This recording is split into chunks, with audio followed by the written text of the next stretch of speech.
Hello, ladies and gentlemen, boys and girls of all ages. Welcome to once again another chess game analyzed by yours truly, NinjaBear.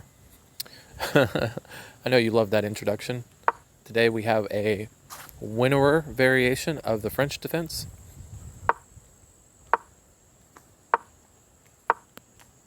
And we have the Winawer. And I went ahead and I played the Queen G4 line. And the Queen G4 line is possibly one of the most, I would say, easiest ways to play against the Winawer, but it might lead more to equality.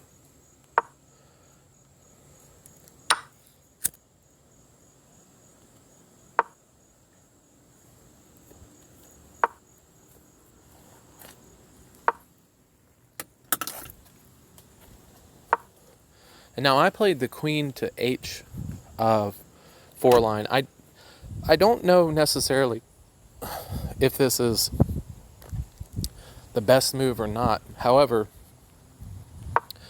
the alternative move of Queen to E3 can run into some problems with C5.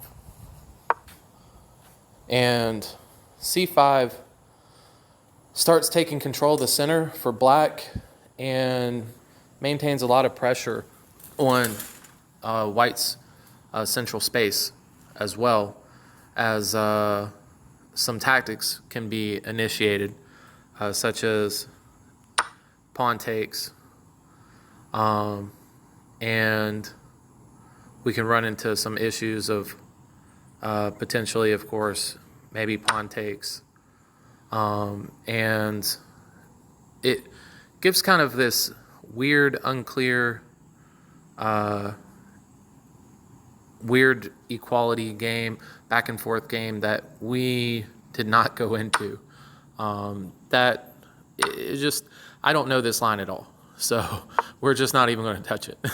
But I just wanted to go ahead and say how much different of a game that this game would be compared toward the line that I played, which immediately basically threatens to trade queens if the knight moves, which the knight moves.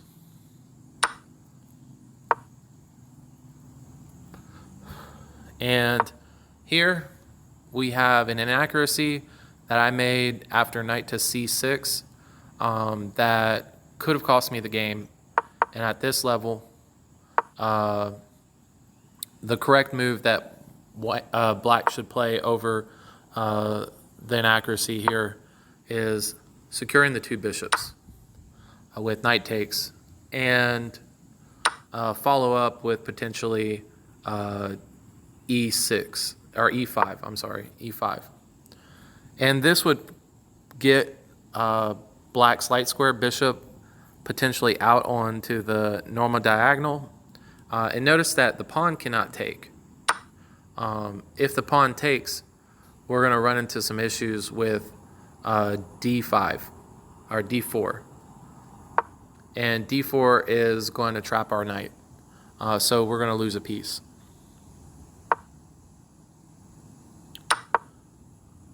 So this did not happen in the game either, but it could have turned into an issue with correct play.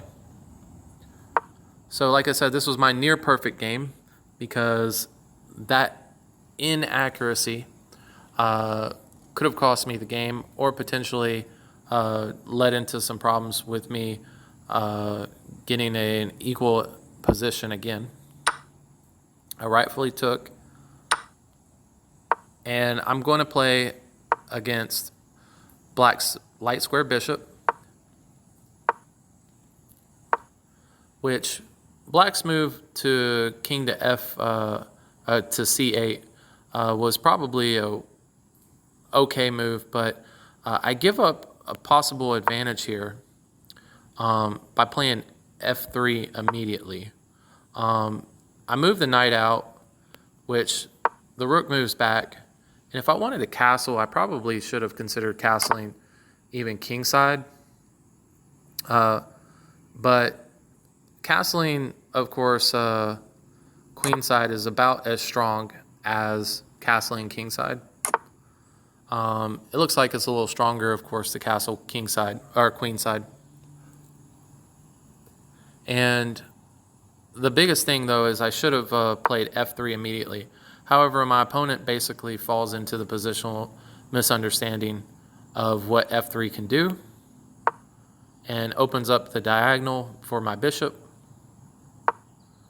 And this interesting move leads to weird complications, which, if black would have played right, could have caused me some problems. So first, the initial reaction is, I got to take the pawn. So taking the pawn is crucial. But the key mistake here is, which way does black take or move the bishop? Well, moving the bishop doesn't really cause any problems for white, and I'll simply take the pawn here on next move. So moving the bishop away probably is the worst move in my opinion. We can actually see if it does. Yes, it's definitely the worst move. Moving the bishop away somewhere, and maybe this is a better square, but still it's the worst move. Blunder. So he takes, but let me go into the variation with knight takes. Now, knight takes is an interesting move because after pawn takes, our bishop as black can move to the diagonal and combat the long square diagonal.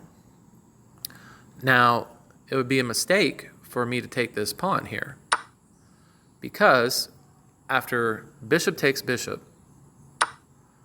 do you see the tactic? You can pause the video for a minute. It's a simple two-move tactic. So after knight takes the bishop, which is pretty much forced, black has a check here, and white will have to move, and black will fork the rooks. So by forking the rooks, black maintains material equality with an exchange for two pawns, exchange up with two pawns down, but white will have a decent little game as well. So it would still be unclear, but this is not a way you should play. After knight takes, you should simply just leave the pawn. You can go ahead and making some concessions potentially with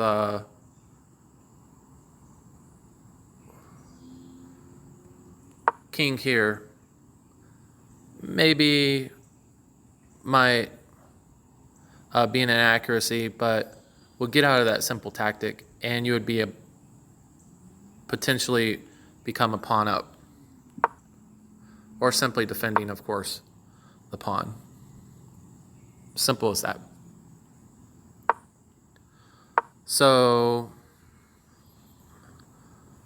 after we have the game with bishop takes, I go pawn grabbery, and I'm up to clear two pawns now. Now, here's some inaccuracies that are played.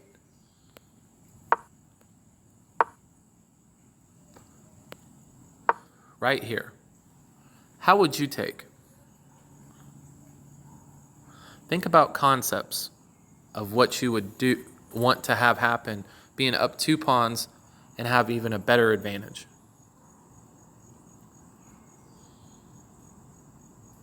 So, the correct way to be able to take would be knight takes bishop. This would solidify the two bishops and would get you into an endgame where you have two bishops, open space, and you're going to have two passed pawns on the king side that are going to be able to be runners. Unfortunately, I didn't take, and my game fell apart from here. Next, I should have taken the bishop here, but I didn't. I moved the bishop back. And next I made another slight inaccuracy, giving back the points to have my bishop take and destroy my pawn formation. Although I have two passed pawns, the pawn formation was actually not necessarily critical, but something that was very beneficial, because black can simply move the rook back in order to defend against potential pawn storms. Now, this was a good move, but the immediate H4 probably would have been better. That is because of the follow-up move.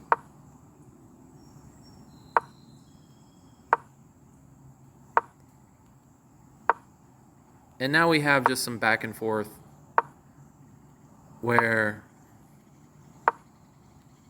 it's hard to organize my pieces,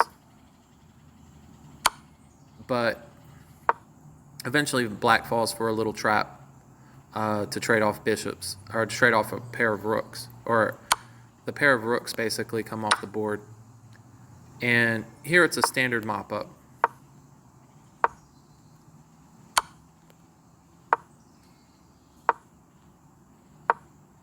This was a slight inaccuracy. I don't know why, positionally. I thought I was making room for my king. We could go into it later if I have a bunch of views on this video and people want to see more about these inaccuracies. Or we could, I would like to keep the time short, as I only had a minute on the clock as far as analysis goes. This was a 5-minute game, so.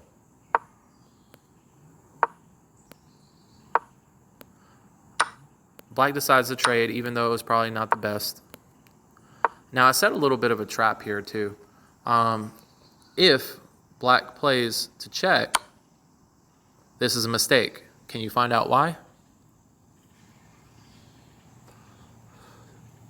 Well, basically, you're cutting off my king by staying on D1. And you don't want the king to come to the queen side and gobble up the pawns, which is basically what happened. And the game was lost, which I make another slight inaccuracy.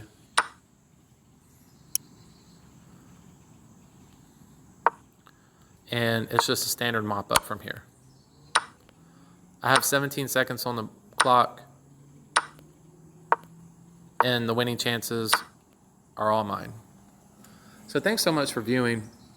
If you have any comments, suggestions, concerns, please feel free to comment or email me.